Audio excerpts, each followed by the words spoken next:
What is good, y'all? It's your G-Game, man. It's your boy SmooveGotGame back with another Pittsburgh Pirates rebuild video. And today we're getting into World Series gameplay.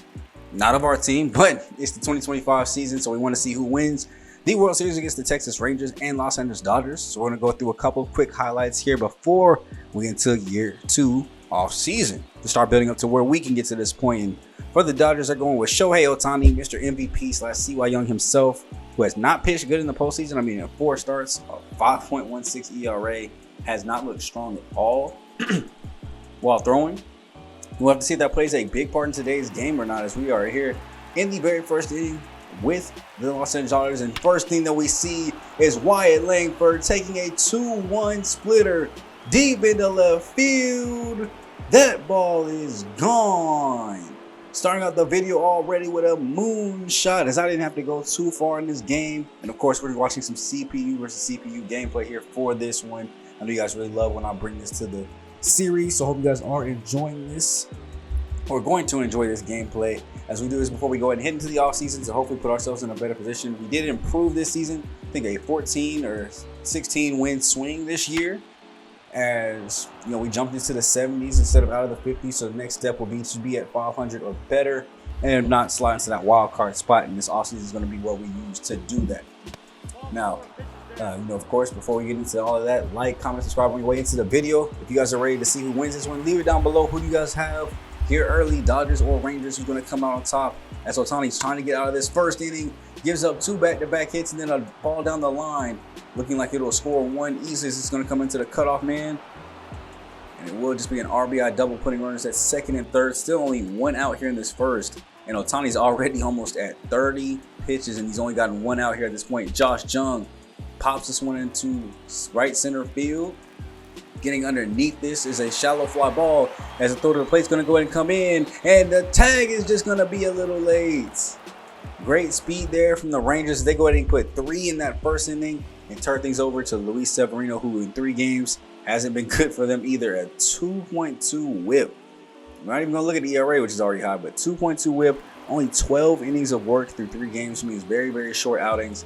Now, here today, we've seen the exact opposites. We are jumping ahead to the bottom of the 6th with the score still 3-0 in favor of the Rangers. But Sevy is now going 5 innings of shutout ball before finally seeing a runner get into scoring position here after a walk and a base hit into the outfield. Sets up the Los Angeles Dodgers. I don't know what those dance moves were. And Gavin Lux with a great scoring opportunity here. No out still. 1-1 pitch will be hit on the ground right past first base. This is going to be a slow roll into the outfield though, so they're going to throw it to the plate as they're going to get there in time and get him at the plate. Trying to get a little too aggressive there, trying to force it as the Dodgers get their first out. End up getting the second on a strikeout, and then Shohei Ohtani gets those runs right back. He might not be pitching good, but he's hitting good, as that is a moonshot, his 8th of the postseason. So yeah, he's not pitching too well on the plate, but he sure is hitting that thing as well as he can, as that is a 3-run home run to tie up the game for the Dodgers. I don't think you guys understand how momentum swinging that is. You are struggling at the plate or at pitching, which I mean he's had obviously 5 innings since that first inning to bounce back. But then you just go ahead and hit a moonshot to tie up the game of your own. And the Rangers are going to go into their bullpen and bring in Josh Schwartz. And there's that 9 games, 9 1/3 innings of work. Finally going into their bullpen to relieve Luis Severino, as we are now in the next inning though, bottom of the 7th. Game still tied 3-3. Will Smith is up for the Dodgers. In the first pitch he sees, it's going to be a base hit into the outfield. Going to try to get a little bit of a rally start here. They're going to throw in the second. Maybe there's some worries that he might have scored on that. And then Max Muncy right behind him, 0 for 2 on the day. Josh hitting the left hamstring, right hamstring. Putting first and second on again. And we've seen both teams have scored every time runners are at first and second. No outs. Teoscar Hernandez chops this one on the ground. This is going to get into the outfield. Do they try to test this one again and be a little bit more sneaky here this time as the throw comes to the plate? And that one, I don't even know if he throws it on line if that's out, as that one was way off by Langford. But they are able to go ahead and score a run off of that, and the Dodgers actually take the lead here. They're going to turn things over to Matt Strahm. 2 holds, 5 1/3 innings of work. 22% strikeout rate through his 7 games this postseason. So he's looked very, very strong and not giving up a whole lot of hits to righties. That's what he's going to have to face here first with Adolis Garcia. Popping this one up into the outfield, back near the wall, going at the warning track, and that one is out of here. A 2-out bomb. His second of the postseason has just tied up the game. Dodgers thought they might have had Matt Strahm go and get the nice little setup there to go to their closer in the 9th, but not so fast as the Rangers are fighting back, not trying to give this one up. And remember, you guys don't know what game this is. As far as we know, this is game 7. Winner take all is all you need to know. As JP Frierson is going to come in 5 games, 5 innings, no earned runs. So they're putting on a dog here at the plate to go ahead and shut this Rangers team down, get their bats back up, and try to walk this one off here in the 9th. As we have 1 out already. A 3-1 count here to Letty Tavares.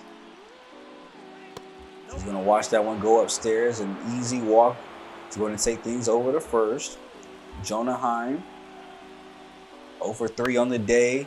Pops this one to left. Going back in the corner is the Dodgers left fielder. Going to come in firing out at the second base. And they're going to take the bag. A very rare case there of a sac fly from first to second actually working out. And now it puts Wyatt Langford in a great position where this base hit down the line is going to do it. The runner's going to go ahead and come on home. The throw is going to go into second base to make sure they just keep it a single. It's an RBI base hit for Wyatt Langford. And that sets up the Rangers with another lead here going into the 9th. So they get to bring in their closer, Will Smith, who has absolutely shut teams down. No hits on righties or lefties. 23% strikeout rate. 6 games, saved every single one of them. Can he do it again here? As they're down to their final out, it's Teoscar Hernandez. Getting into a 1-1 count here. The throw swings over the top of the slider. Not able to make anything happen. They're down to their final strike now. What will Will do? Throws a 4-seamer. It's popped up right field before the warning track. And your Texas Rangers have won the World Series. 2025 World Series champs. The Rangers are going crazy in LA. They take home the championship. It is going back to the American League side. The Dodgers put forth great effort. And I will go ahead and at this point let you guys know that they did end up winning that in 6 games. So, I mean, it was a crazy series. Wyatt Langford ends up getting World Series MVP. That clutch RBI that won it for him, batted .350. A home run, 5 RBIs. He was a rookie as well. 76 overall at 23 years old. This was his first season up, and he was a postseason legend here, getting the World Series MVP. So shout out to him for that, and also the overall postseason MVP. That was the World Series MVP. Postseason MVP, Shohei Ohtani on the National League side, Jonah Heim for the Rangers on the American League side. But that was a great way to go ahead and end off the year 2025. A great Super Bowl there, not Super Bowl, World Series. Let me know if you guys want to see greater detail of that, or if that was a pretty good pacing there. I wanted to show only highlights for that one, so we only saw scoring plays and things that led to scoring plays there at that time. So let me know if you guys are feeling with that, rocking with that. We'll keep that kind of format moving here forward, as long as we're not obviously in the World Series. But it's time to go and get into a new season, start up things to go in and get into year 3 as we're going to check out some of the retirements here early, trying to see if there's any really big names kind of going out of the way. I think we should round past one. Okay, Tory Hunter Jr. That's not the Tory Hunter I was thinking of. But Max Scherzer actually ends up getting inducted to the Hall of Fame. 225 career wins, over almost 3,000 career innings, 3,491 strikeouts is pretty good. But that'll lead us into the offseason, where, of course, the different stages. You have the qualifying offers. I'm not giving any to any of these guys, but Marco Gonzalez is somebody that I would like to bring back if possible. Now, I don't know why he would want a 4-year deal at 34 years old. But, yeah, we're going to go ahead and shrink this down to a 1-year deal, where in this case, he's looking for upwards of, he was looking about $4.2 million. Now he's looking around 5.7, maybe $6 million. So I don't think anybody else is going to try to offer a deal to him. He's only 72 overall. Had it coming off a phenomenal season. I don't think anybody's going to really kind of check for it. But we do want to try to keep a lefty in our rotation if possible. So a 1-year, $5 million deal should do. Now, of course, after that, we have to set our 40-man roster going into this to make sure we have guys that can't get took, like Julian Cortez. Also removing guys that don't need to be on here like Aaron Shackelford, that we're not afraid to lose and to make room for new free agents to get on the squad if we need to. So you see we're just taking a couple guys off here. Like Williams going ahead and getting off. We're going to go ahead and move guys like Matt Frazier. Just people that didn't need to be up here at least right now. Gilbert Celestiano, Josh Fleming.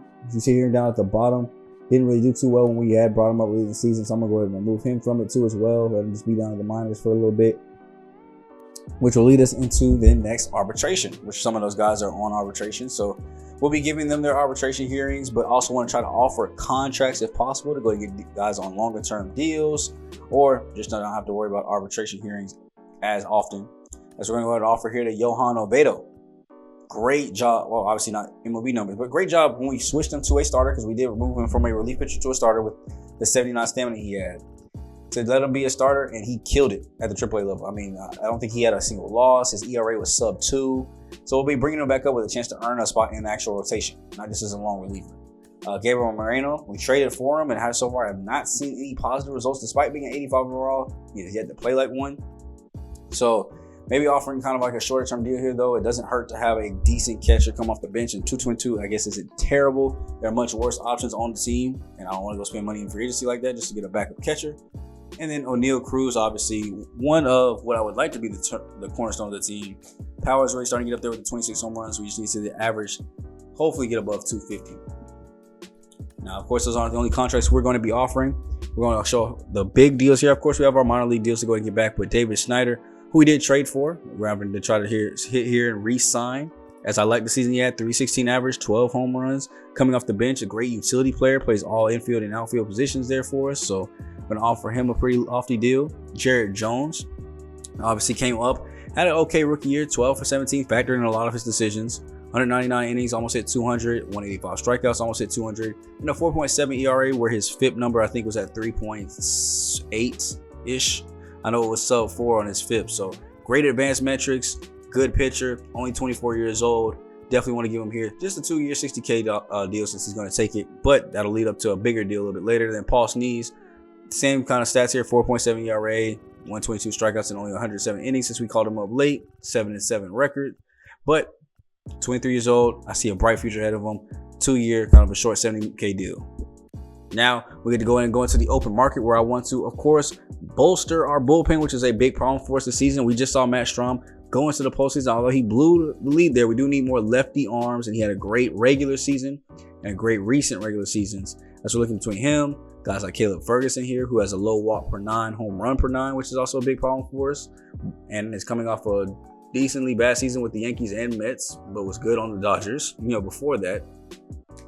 But using a lefty is a very essential part of the bullpen, because we don't have one. I think we had to call up one, and he did great when we did, but would love to get more lefties in there so we have options, guys that can come in and shut the door.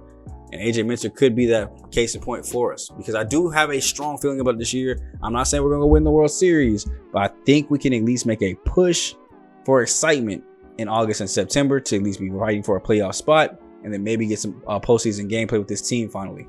I hope so, because my GM contract only go 3 years and I ain't trying to get fired. So need y'all boys to start playing up to par. And the first thing I'm gonna do to get y'all to play up to par is go sign somebody that was just in the World Series, so he knows what it's gonna take to get back. Matt Strahm, we're gonna offer him a deal. Here, I wanted to go after Kyle Tucker, get somebody that could DH for us, 44 runs, under 34 RBIs, batting in the 300s. I mean, defensively, he's an okay kind of guy, but I mean, we mix him, Pete Alonso, Anthony Santander. That would be a great 3-4-5 for us, especially with the power that's being hit there, as long as they can keep it up. So, but he did have the qualifying offer made. I was not willing to give up a draft pick just to go make that deal. Not just quite yet. Maybe once we get to the point where we're really comfortably going to make the postseason, we just need that final little hump to get to the World Series. Maybe I consider signing guys that have the qualifying offers made, but outside of that, I kind of deaded that contract. Starting pitcher was something else we wanted to look at. Do we need to go get us a new ace? Can Mitch continue to hold it down, and for how much longer? Now, of course, I do want to get a lefty, though, because we are short on lefty good pitchers. So that leaves Nestor Cortez, Ranger Suarez, and Framber Valdez. I've had Valdez before. I know he's a good pitcher. He's kind of struggled here in the game recently, but Nestor Cortez has had back-to-back good seasons, and at 31 years old, I think he can at least squeeze out maybe 1 or 2 more good years for us. So we're going to give him a player option at the end of the 3 years, backload the deal in case we need to get out of a majority of the money, but give him a 3-year, around $10 million deal here offer to see if he wants to come and play with the squad. So we're going to go ahead and begin the simulations here to get through. Zach Gallen going to the Cincinnati Reds, so division rival kind of getting better. Brewers are claiming one of our relief pitchers off of waivers. Josh Naylor going to the Blue Jays, 4 years, $51.6 million. Dylan Cease to the Angels, 5 years, under $51.5 million. Time to set up the 40-man rosters. Of course, we have that done up like we need to. Let's go check some of these signings. Of course, you're seeing guys go all the way through. Matt Strahm didn't pop up there for us, but he did sign his deal with us. So welcome a new reliever to the squad. But of course, everybody else kind of signing their little miniature deals here. I just wanted to double check, see if we missed anybody. But Nestor Cortez Jr. and Marco Gonzalez are both still considering. We are right now the highest one for Cortez, as the Yankees are still fighting behind us. As we go to get through the rest of November here, Kyle Tucker, 10-year, $310 million mega deal. $31 million a season. He's going to go to Boston. Farewell on the other side. The Reds continue to bolster the starting pitching rotation. Michael King going to them for 4 years. Chris Paddock going to the Astros for 4 years. And let's go and get through the December meetings here, as Nestor Cortez is actually no longer interested in our contract. So we definitely got to go fix that. He's actually the best starting pitcher left of still available. Reds giving him 3 years, $26.7 million. Phillies 4 years, $38.4 million. That's roughly around... Reds are still less than $10 million a season, so I don't know why he would take our deal away. But yeah, I mean, we could try to up the money a little bit here, maybe $12 million a season. Still backloaded. He probably would at least be able to compete for an ace spot for us. I'm not sure if him or Mitch would be the ace, but they compete for it. As they got a trade going down, Royals getting Alex Bregman. Still has 3 years, $11 million left on his deal from the Stros. That's for 2 prospects there. Lane Thomas signing with the Dodgers, 4-year deal, and gets us into the 2025 draft lottery. We have 3.9% chance of getting it. We had a better season this year, like 72 and 90 this year over our 58 wins last year. So yeah, 14 win swing. But finally out of those ranks, so we're not in the top odds. We'll just have to see kind of what comes up out of it. But of course, the Athletics, Marlins, and Rockies all have the best odds for that top spot. And it will go to... Man, that was that GTA loading screen, wasn't it? As it goes to the Brewers, a division rival getting lucky. They jump up 3 spots to 1. Giants up 3 spots to 2. Blue Jays up 3 spots to 3. We drop back 1 from 8 to 9. So, you know, Marlins get the worst end of the staff as they go all the way down to 7 with those best odds. Nestor Cortez Jr. is still waiting to sign his deal with us, as we do actually end up getting Marco Gonzalez. So it helps out both of the rotation a little bit more. Then, of course, we have our Rule 5 draft, where I see we pick at 8. I don't see anybody kind of taking any of our players there. It looks like 4 teams decide to participate ahead of us. And let's see if there's anybody here that looks interesting. I mean, right off the bat, I see Will Klein here, 63 overall, B potential at 26 years old as a closing pitcher. His walks per 9 hours pretty low, though, with 47. And I'd really more so, if I want to go closing pitcher, would be as depth to go to the minors with a good potential, but not necessarily coming to the show. I just want to see if they'll let me do it. They don't let you pick up your own players. Just because I didn't even think his name would show up on the list of people to draft here if I couldn't pick him up. But yeah, there's a lot of guys here that have good talents, good potentials, but nobody that I think should be up at my Major League roster right now. So we're going to go ahead and skip our selection. We're not picking it up. Looks like 3 more teams decide to go ahead and draft somebody. Going to the second round, the Nationals pick up a second player here. Is this going to be another situation where they go deep? They will not. They stop after round 3. So go ahead and just get our way through the rest of this. Bo Bichette going to the Brewers as they're continuously getting stronger with their bats. The Reds look like they decided to upgrade their pitching. Freddie Peralta getting traded to the Diamondbacks. And we're just going to come in and do a quick little check here to make sure, see if our deals have been all signed. Nestor Cortez Jr. still there. We're still the top offer, though. 3 years, $36 million. Rangers, 4 years, $38 million. Cannot let anybody try to take that over. As the Royals also offer 4 years, $38 million. I think we can strongly get him. But there are some more moves that we are going to make too after we get this final sign. I just want to make sure we get this signing first. Before we do, what I have in mind next is we have all of our arbitration hearings here going for the side of the organization. A couple of them, not too bad. But now we have no offers left, and Nestor Cortez signs with the squad. Decided to accept our deal. So welcome into the rotation, Nestor Cortez Jr. He'll be fighting for the ace. We'll have two guys that I feel like I can trust now with him and Mitch Keller. But now it's time to go to the other moves that I was thinking about making, and that is some trades. Starting pitcher is a area of weakness for us in terms of guys that I think are skilled. And instead of drafting and being confused, I figured we have enough depth at some position spots to try to go trade for some. So Jared Trilio is my first one. Had a great season at the major leagues. You're getting a good third baseman that could start for you. And Athletics could use some help in the infield. So I want to go after starter Rico Bourbon, 22 years old, a potential guy.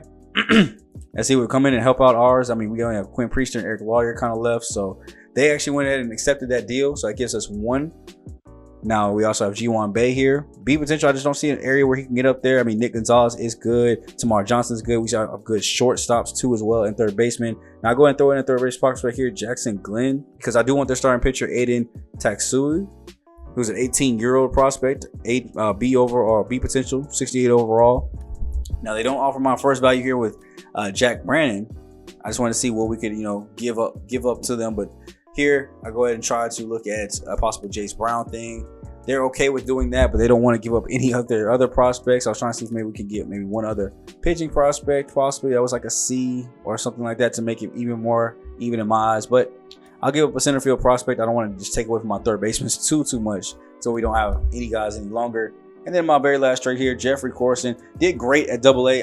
I actually am really excited about him, but with Julian coming in, there's no kind of pathway other than Jeffrey to be a backup first baseman possibly, and I don't want to waste his career like that. So we're looking at trading him over to the Dodgers for Ronaldo Reyes, a B potential starter, 65 overall, 23 years old, kind of the best that we could do there because of Jeffrey being so low overall at 55. We offered two other prospects to go along with him that were solid potentials, and the Dodgers ended up accepting and ending the regular season for us. So we went and picked up three more starting pitchers with great or decent potentials, B's to A's, and then really filling out the rest of this rotation. So we're coming into spring training with 37 people on the major league roster. Got a lot of guys fighting for that rotation spots between Marco, Bailey, Jared, Yohan, Paul, Jordan Hicks, Mitch, Nestor. A lot of guys fighting for that spot. Relief pitching, Matt, Lucas, Jose, Jonathan, Colin, Contreras. I can't really say his first name, and then Bubba. All fighting for those spots there too as well. And of course, moving up some of our young rookies now, like Russell Song, they're getting up to double. We'll probably start the season off at AA. Matt, unfortunately, I think he'll probably start at single A. Closing pitchers, looks like we got these kind of set up, but I am going to switch this around, move the closing pitcher, the older one down to AA, move the younger one up to AAA, see how he fares this season. We have three catchers up as they'll be fighting for the backup catcher role behind Henry. Two first basemen, and I'm going to let Julian come up here because I think he could be at the major league level almost immediately. If not immediately, then he definitely will be up, sometime this season or maybe next. So of course, we're going to set up everybody else behind him. Tamar Johnson, of course, is our guy. Nick Gonzalez behind him, fighting to see if he can make the major league roster. Brian Hayes is our guy. Rob Key, who also is MLB ready looking. We'll see if he can make a bench role on the rotation here. We're going to move Edgar up to AA after spending the whole year at single A. Shortstop, we got four guys up fighting for the spot. I don't know why they brought Lawrence Gold up. He's one of the guys that I signed because I went back into free agency and just signed some guys for depth. And I thought I was signing them to minor league deals, but he got a 40-man roster spot, so he's going to come up here. So shout out to him. So did some of the other guys. I think John McCollum was one of them too. So he's going to come up and participate in the spring training for a little bit. As we also have David Snyder and Brian Reynolds, Pete Crow Armstrong, Drew Jones fighting for spots. So I would leave like four of them. There's Herbert Bill. He's getting the call up to AAA after a fantastic time at AA, getting a lot of boost. And over at right field, we just have Anthony Sanchez there. So only 5 outfielders of primary descent. So those all 5 will probably make the rotation. There'll probably just be a battle between the infield. So let me know how you guys liked the offseason this time around. A little bit more quick, a little more condensed because we didn't have a whole lot to do because I don't feel like there's a whole lot we're missing to be great. The bullpen was slacking last year and the rotation was slacking. A major reason I think the rotation was slacking is because we had 2 rookies and kind of moving in through with Jackson, battling it out and trying to learn their stripes. I feel like they're going to get better this year. We added Nestor Cortez. We added another reliever alongside the 2 that we added last year that were great additions. The bats were already on fire. We just got to find a lineup that fits everybody and gets us the best potential that we need. And if I have to sacrifice Pete Crow Armstrong as the number 1, even though I love his speed there, if he's not hitting good, we won't let him do it. So next time out, We'll get an abbreviated version of spring very, very, very quickly. I'm probably not going to show you guys any gameplay of spring. It's probably just going to be looking at spring, looking at the end results, like simming all the way through, and looking at the stats at the end for cuts. Y'all might not see any gameplay from there, but you guys will see the first game of the season in the next episode with a finalized roster. So hope you guys did enjoy the videos. Me, boy SGG, aka King of Games, aka SmooveGotGame. I'll catch you guys in the next Pittsburgh Pirates video, baby. Have a good rest of your day. Later.